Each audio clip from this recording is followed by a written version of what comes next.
গায়ের জুড়ে দেশ চালানোর দিন শেষ। এখন আর মানুষকে জোর করে বিরোধী দলীয় নেতাদেরকে জেল জুলুম দিয়ে দেশ চালাতে পারবেন না। এখন নতুন বাংলাদেশ, নতুন তরুণ সমাজরা তা করতে দিবে না। গত 12-13 মাসের আপনাদের যে ইমেজ, আর ওই ইমেজ থেকে যদি এখন ঘুরে দাঁড়াইতে চান, তাহলে আমি মনে করি আপনাদেরই বলা উচিত। কারণ আপনাদেরই তো 450 শহীদ হয়েছে, আপনাদের দলের লোক। আপনারা বলেন ওই 450 মাইল বুকের হাহাকার কি আপনাদের কানে পৌঁছায় না? পৌঁছায় যদি, তাহলে আপনারাই বলেন না কেন জুলাই সনদ পত্রে ঘোষণা দাও, এক্ষুনি দাও। আর উচ্চ কক্ষের পিয়ার সিস্টেম, এটা সবাই মাইনে নিতে তো কোনো অসুবিধা নাই। ঢাকা বিশ্ববিদ্যালয় নিয়ে জনাব মুফতি মাওলানা আমির হামজার একটা বক্তব্য নিয়ে তোলপাড় সৃষ্টি হয়েছে, নানান মহল সমালোচনা করছে। কিন্তু আমির হামজার সেই বক্তব্যের প্রেক্ষিতে বিএনপি ছাত্র দলের আসল রূপ জাতির সামনে এসেছে। ভারত জীবন তারেক রহমানকে বিশ্বাস করবে, বা তারেক রহমান জীবনে ভারতকে বিশ্বাস করবে, যার বাবার মৃত্যুর সাথে ইন্ডিয়ার হাত জড়িত আছে। এরশাদকে পরবর্তী ভারতীয় বাংলাদেশে 9 বছরের জন্য স্টাবলিশ করে গেছে, একদিনের জন্য ইন্ডিয়া তাকে প্রাপ্তেন দেয়নি। পৃথিবী উল্টে গেল, জিয়া পরিবার ভারতের পক্ষে হবে না। কিন্তু তারেক রহমান কখনো কখনো ধরে রাখবেন, তার নেতাদের দিয়ে কিছু কথা বলাবেন ভারতের পক্ষে, আবার আমাদের মতো মানুষকে দিয়ে তাকে সমালোচনা করাবেন। এটা রাজনীতির একটা খেলা। কেন? তাদের বোঝাতে হয় যে আমি আপনাকে এটা দিতে চাই কিন্তু পারছি না, কারণ জনগণ খেপে গেছে। আপনি ভুলে গেছেন ইসরাক সাহেব, আপনি তাদেরকে রাজাকার বলতেছেন। ওই 71 বা 24 যারা আন্দোলন করছে, ওরা যদি রাজাকার হয়, তাহলে আপনার নেতা তারেক রহমান সাহেব রাজাকার। নয়ন সাহেব কি বলছিল মনে নাই? তারেক সাহেব জানেন নাকি 24 নায়ক আপনি বলছিল, তার মানে উনি 24 নায়ক, উনিও রাজাকার। এই রাজাকার যদি আপনি এদেরকে বলেন, তাহলে আপনি তো ধূলিসাৎ হয়ে যাবেন ভাই। আসসালামু আলাইকুম প্রিয় দর্শক, বর্তমান সময়ের রাজনৈতিক প্রেক্ষাপট বা পরিস্থিতির উপর বিশ্লেষণ করে আপনাদের সামনে কিছু গুরুত্বপূর্ণ ভিডিও ফুটেজ নিয়ে হাজির হয়েছি।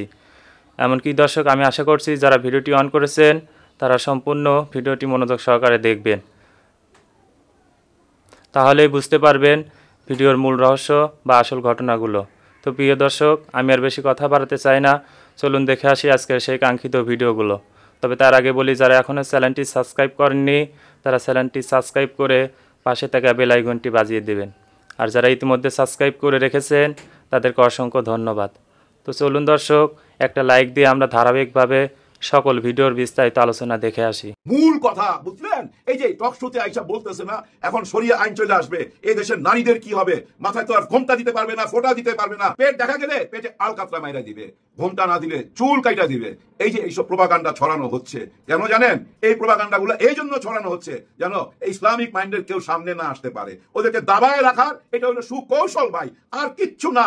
দেখেন আমি থাম্বনেলে কি দিছি, দুইজন নারী আছে এখানে, সায়ন্তা শর্মা আর তাসনিম জারা। একজনকে দেখেন হেজাব পরা, কি সুন্দর লাগতেছে, কিন্তু আরেকজন কি অসুন্দর লাগতেছে? তাকেও সুন্দর লাগতেছে। অনেক গুণী নারী ডাক্তার তাসনিম জারা, ওর মাথায় তো ঘোমটা নাই, চুল খোলা। এই যে দুইজনকে দিলাম কেন? এই দুইজনকে আপনারা নাহিদ ইসলামের দুই পাশে দেখেন নাই, সবসময় দেখছেন। আর এই নাহিদ ইসলামকে প্রথম যেদিন সংসদ ভবনের সামনে বিরাট মঞ্চের মধ্যে পরিচয় করা দেয়, বলছিল না ইমাম, ইমামের পাশে দুজন, তাইলে বুঝা নেন শরিয়া আইন কি হবে। আপনাকে জোর করে মাথায় ঘোমটা দেওয়াবে না, আপনি কপালে ফোঁটা দিবেন না মাথায় ঘোমটা দিবেন না পেট খোলা রাখবেন, এটা আপনার ব্যাপার। আপনার সমাজ যদি আপনাকে এলাও করে, আপনি যা ইচ্ছা তা করেন। সমাজে থাইকা তো সমাজের বাইরে যাইতে পারবেন না। আর সমাজের ভিতরে থাকতে গেলে একটা আইন মাইনা চলতে হবে, একটা নিয়ম মাইনা চলতে হবে, একটা সিস্টেমে চলতে হবে। আর ওই সিস্টেমটা কি? ওইটাই শরিয়া আইন। শরিয়া আইনের বাইরে তো কিছু নাই রে ভাই। আমরা যে একজন আরেকজনকে সালাম দেই, জিজ্ঞাসা করি কেমন আছেন, ভালো আছেন কিনা, এইটাই তো শরিয়া আইন। এখন একজন রাস্তায় একজন নারী দেখলেন, তাকে আপনি ইভটিজিং করলেন, এটা শরিয়া আইনও তো এলাও করবে না। আমাদের বর্তমান আইন কি এলাও করে? নিশ্চয়ই করে না। আমাদের বর্তমান যে আইন আছে, দেশ যে আইনে চলতেছে, ওই আইনেই চলবে রে ভাই। ওই আইনের মধ্যেই বুঝছেন আপনি শরিয়া আইন খুঁজে পাবেন। শরিয়া আইন আলাদা কিছু তো না। এই আলাদা কিছু করে দেখানো হচ্ছে কেন? ভয় ঢুকাই দিতে চায়, নারীদের মনের মধ্যে ভয় ঢুকাই দিতে চায়। কিন্তু ভাই ওই টাইম কি এখন আছে? 4 কোটি নতুন ভোটার, একদম ইয়াং, 18 বছর বয়স, এই জেনারেশন জি আপনাদের এইসব ফালতু জিনিস খাবে না। গত 2 দিন যাবত একটা জিনিস খুব বেশি লক্ষ্য করতেছি, কিছু বুদ্ধিজীবী টক শোতে আইসা বলার চেষ্টা করতেছে জামাতে ইসলাম ধর্ম ব্যবসা করে, ইসলামকে ক্যাশ কইরা মানুষের মন জয় কইরা ভোট আদায় কইরা দেশের ক্ষমতায় যাইতে চায়। ইসলাম ধর্মের সাথে নাকি রাজনীতির কোনো সম্পর্ক নাই। ও ভাই, রাজনীতি কি?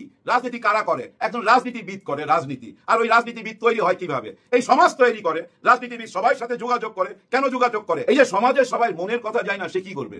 রাষ্ট্র চালাবে। সমাজ যেভাবে চাচ্ছে সেভাবে রাষ্ট্রকে চালাইতে চাইবে। তাহলে আসেন, রাষ্ট্র কি ছিল না মদিনা রাষ্ট্র কিভাবে চলছিল? মদিনার সনদপত্র মানে কি? ওইটাই তো সংবিধান, মদিনার সংবিধান। ওই সংবিধান কিভাবে তৈরি হইলো? আল্লাহ রসুল কি মক্কা থেকে যাই ওই সুযোগ পাইছিল? না, ওই সুযোগ পায় নাই। সমাজের সবাইকে বুঝাইতে হয়েছে। তৎকালীন এই কাবিলা ওই কাবিলার সাথে সবসময় ভাই মারামারি কাটাকাটিতে লাইগা থাকতো। কোনো নারীদের সম্মান ছিল না। এই অরাজকতা থামাইবার জন্য আল্লাহ রসুলকে কখনো কখনো যুদ্ধ করতে হয়েছে, কখনো কখনো সমাজের মুরব্বীদের নিয়ে বসতে হয়েছে এবং একটা আইন পাস করতে হয়েছে। ওই আইন পাস করেই তো মদিনা রাষ্ট্রটাকে চালাইছে। তার মানে কি ওইখানে রাজনীতি জড়িত ছিল না? রাজনীতির সাথেই তো ইসলাম জড়িত। তাহলে ভুয়া কথা কেন বলেন ভাই? পৃথিবীর কোনো মানুষই রাজনীতির বাইরে না, সবাই রাজনীতির সাথে জড়িত। কারণ আপনি আমি সবাই ট্যাক্স দেই। রাস্তায় একটা ফকির আছে না, সেও তো ট্যাক্স দেয়। হয়তো বলবেন সে আবার কেমনে ট্যাক্স দেয়? ভাই ফকির কি ব্রাশ কিনে না, টুথপেস্ট কিনে না দাঁত মাজার জন্য? ওইখানে কি ট্যাক্স দিচ্ছে না? ওই যে খাবার কিনতেছে ওইখানে কি সে ট্যাক্স দিতেছে না? চাল কিনতে যাক, ডাল কিনতে যাক, কোনটাতে ট্যাক্স নাই? ট্যাক্স তো সে দিতেছে। তার মানে কি তার পয়সায় রাষ্ট্র চলতেছে। আর রাষ্ট্র কে চালাইতেছে? আমরা একটা প্রতিনিধি বাইছা দেই, ওই প্রতিনিধি যায় রাষ্ট্র চালায়, উনি দেশের প্রধান হয়। কথাগুলো কেন বললাম? এই যে টক শোতে যারা এইসব কথাবার্তা বলতেছেন, এই বলার পিছনে কারণ কি জানেন? তারাও বুঝা ফেলাইছে মনে মনে, হায় হায় এরা তো চলে যাইতেছে ডাকসু আর জাকসুর নির্বাচনের পরে। ওরা বুঝা ফেলাইছে ভাই দেশ কোন দিকে যাইতেছে। এটা ভাই পাগলও যখন বুঝে, আর এরা তো ভাই পণ্ডিত মানুষ, এরা না বুঝার কোনো কারণ নাই। আর ওই বুঝা ফেলানোর কারণেই ওই যে ওইসব কথাবার্তা নিয়ে আসে। ইসলাম নিয়ে কেন রাজনীতি করবে, ধর্ম নিয়ে কেন রাজনীতি করবে, আবার বলে শরিয়া আইন কেন আসবে, শরিয়া আইন চলবে না। কেন ওরা এই মুহূর্তে শরিয়া আইন নিয়ে কথা বলতেছে? কারণ ওই যে তারা বুঝা ফেলাইছে সামনে যে ফাইনাল খেলাটা আসতেছে, ওই খেলায় মারাত্মক খেলা দেখাবে তো ইসলামিক মাইন্ডের সবাই। আগামীকাল 18 তারিখ ওনারা ওনাদের দাবি দাওয়া নিয়ে নাইমা যাইতেছে। আচ্ছা, ওনারা দাবি দাওয়া করতেছে কার কাছে? সরকারের কাছেই তো, নাকি না অন্য কোনো দলের কাছে?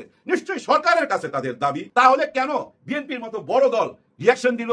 জামাতে ইসলাম যদি তাদের দাবি দাওয়া নিয়ে রাস্তায় নামে, তাহলে আমরাও আমাদের দাবি দাওয়া নিয়ে রাস্তায় নামবো। তাহলে বিএনপির দাবি দাওয়া কি আর জামাতে ইসলামের দাবি দাওয়া কি? জামাতে ইসলামের দাবি দাওয়া জুলাই সনদপত্র ঘোষণা দিতে হবে, পিআর সিস্টেমে নির্বাচন করতে হবে, জাতীয় নির্বাচনের আগে স্থানীয় নির্বাচন আগে হইতে হবে, এবং স্বৈরাচার শাসকের সঙ্গে যারা ছিল 14 দল তাদেরকে নিষিদ্ধ করতে হবে। তাদের এই নিষিদ্ধ দাবি চাওয়াটা ভাই অযৌক্তিক কিছু না।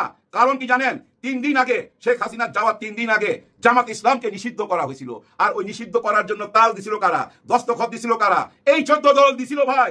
যার জন্য ওনারা চাইতেছে যদি ওই দিন বিএনপিকে নিষিদ্ধ করতো, বিএনপি নিশ্চয়ই চাইতো, তাই না? কিন্তু বিএনপি এখন কি চায়? যে না, আমরা এইসব নিষিদ্ধ চাই না, আমরা সবাইকে নিয়ে রাজনীতি করতে চাই, সবাইকে নিয়ে নির্বাচন করতে চাই। এই দাবিতে ওনারা রাস্তায় নামবে। আর ওনারা রাস্তায় নামতেছে জুলাই সনদপত্রের ঘোষণা, পিআর সিস্টেম, স্থানীয় নির্বাচন এবং এদের নিষিদ্ধ।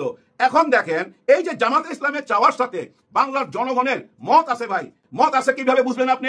এটা বোঝার জন্য সহজ রাস্তায় কমেন্ট বক্সে চলে যাবেন। জামাতে ইসলামের কোনো পোস্টে কমেন্ট বক্সে যাওয়ার দরকার নাই, ওনাদের কমেন্ট বক্সে যান। যারা এটার প্রতিবাদ করতেছে যে না আমরা এগুলো মাইনা নেই না, আমরা পাস কইরা সংসদে যায় পাস করুম, তাদের কমেন্ট বক্সটা দেখেন তো। হায় হায়, তাদের কমেন্ট বক্সে যায় দেখবেন জামাতে ইসলামের পালের মধ্যে হাওয়া দিতেছে, সবাই জামাতে ইসলামের পক্ষেই তো কথা বলতেছে। তাহলে আপনাদের যে এই দাবি দেওয়াটা, এটা কি জনগণের বিপক্ষে চলে যাইতেছে না? নিশ্চয়ই জনগণের বিপক্ষে চলে যাইতেছে। কারণ আপনারা তো ওই ইমেজটা গইরা তুলতে পারেন নাই। গত 12-13 মাসের আপনাদের যে ইমেজ, আর ওই ইমেজ থেকে যদি এখন ঘুরে দাঁড়াইতে চান, তাহলে আমি মনে করি আপনাদেরই বলা উচিত।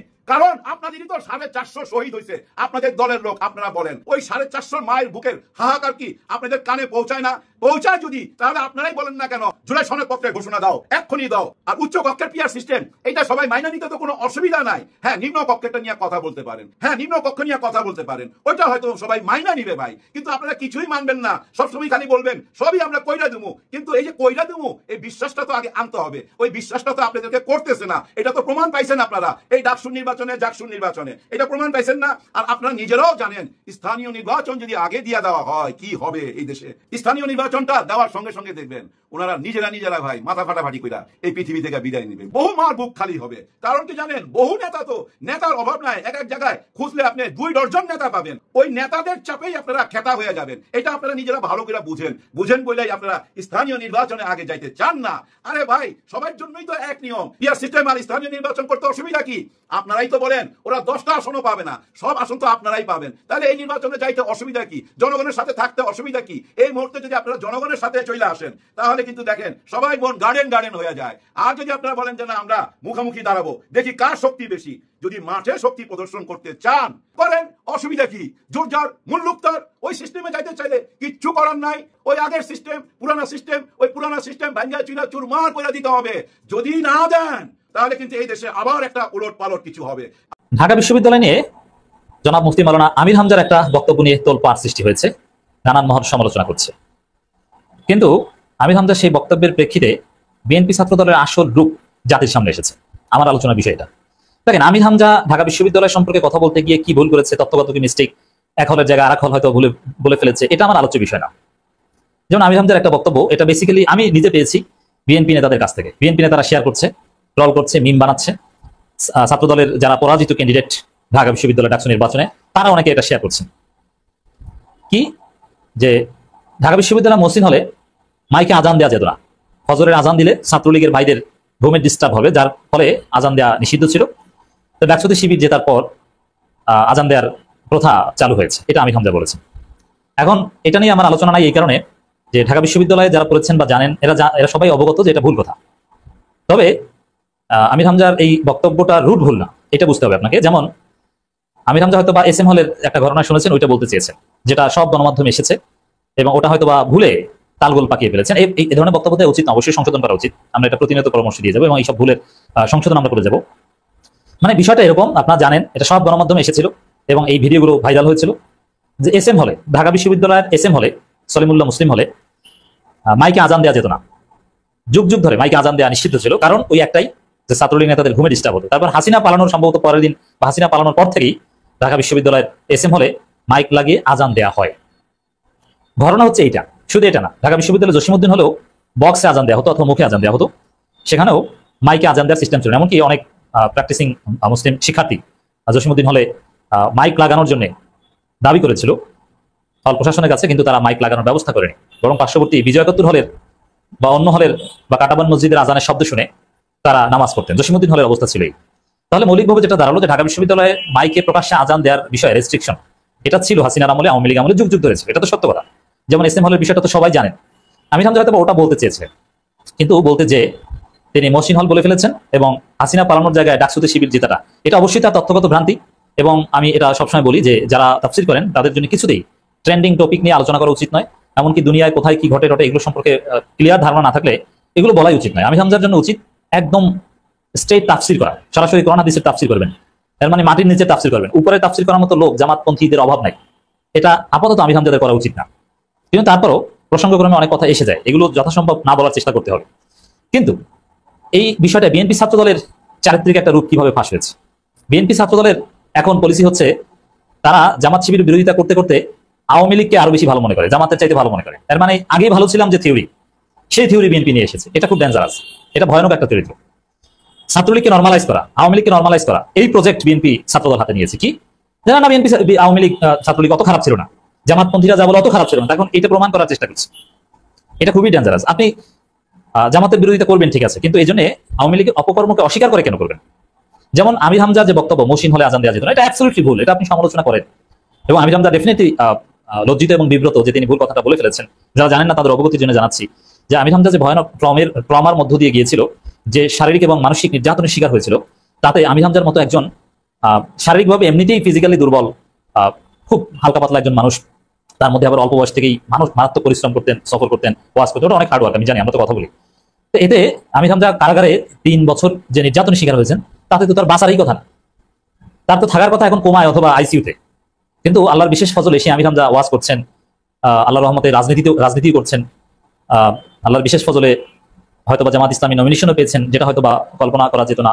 এবং শত সমালোচনা উপেক্ষা করে তিনি জয়লাভও করবেন, দাঁড়িপাল্লা প্রতীকে বিজয় হয়ে পার্লামেন্টেও যাবেন। কিন্তু তার যে অসুস্থতা, শারীরিক যে অসুস্থতা, যে টর্চারের সম্মুখীন তিনি হয়েছেন, তাতে তার ব্রেইন, শরীর কোনো কিছু কাজই করার কথা না।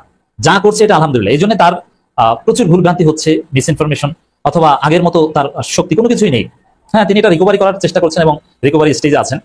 উমরা করতে যাচ্ছেন, বিদেশ সফর করছেন, ওয়াজ কমিয়ে দিচ্ছেন, স্ত্রী সন্তানদের সময় দিচ্ছেন। তিনি এখনো স্টিল আন্ডার ট্রিটমেন্ট, প্রচুর ঔষধ খাচ্ছেন, ঠিক হয়ে যাবে। তো এই স্টেজে আবার একজন বক্তা, তিনি তো একদম দুনিয়ামুখী থাকতে পারেন না, মাঝে মাঝে তো স্টেজে উঠতে হবে। এই জন্য এই ভুলগুলো হয়ে যায়। এই ভুলগুলো আমি বিশ্বাস করি সামনে হবে না। শারীরিকভাবে পরিপূর্ণ সুস্থ হলে বা এই ট্রিটমেন্ট প্রসেসটা শেষ হলে এইসব ভুল হবে না। এখন যে হচ্ছে এটা যে মেনে নেওয়া যায় তা না, এটা 1 সেকেন্ডের জন্য উচিত নয়, কিন্তু এটা ঠিক হয়ে যাবে। কিন্তু আমি যে কথাটা বলছি যে ছাত্রদলের লোকজন, বিএনপির লোক, এমন জামাত শিবিরের লোকজন এটা সমালোচনা করছে, এটা একটা সৌন্দর্য। জামাতের লোকজন তাদের পন্থী বক্তাকে মোটেও ছাড় দিচ্ছে না, তারা আমির হামজাকে ধুয়ে দিচ্ছে। চমৎকার, এটাই গণতন্ত্র, এটাই হক। যে ভুল কথা জামাতের যেই বলুক না কেন, জামাতের লোকজন ছাড় দেয় না। ডাক্তার শফিকুর রহমান ভুল কথা বললেও ঢাকা বিশ্ববিদ্যালয় শিবিরের ছেলেরা তাকে ছাড় দেয় না। অর্থাৎ সেখানে আমির হামজার এই বক্তব্যের প্রতিবাদ জামাতপন্থী সবাই করছে, ট্রলও করছে, ট্রলও পার্ট অফ প্রতিবাদ, এটা করতে পারে, সমস্যা নেই। আজকের মতন এখানে শেষ করছি, ফিরে আসছি আগামী দিনে অন্য কোনো টপিকস নিয়ে। সে পর্যন্ত ভালো থাকবেন, আল্লাহ হাফেজ।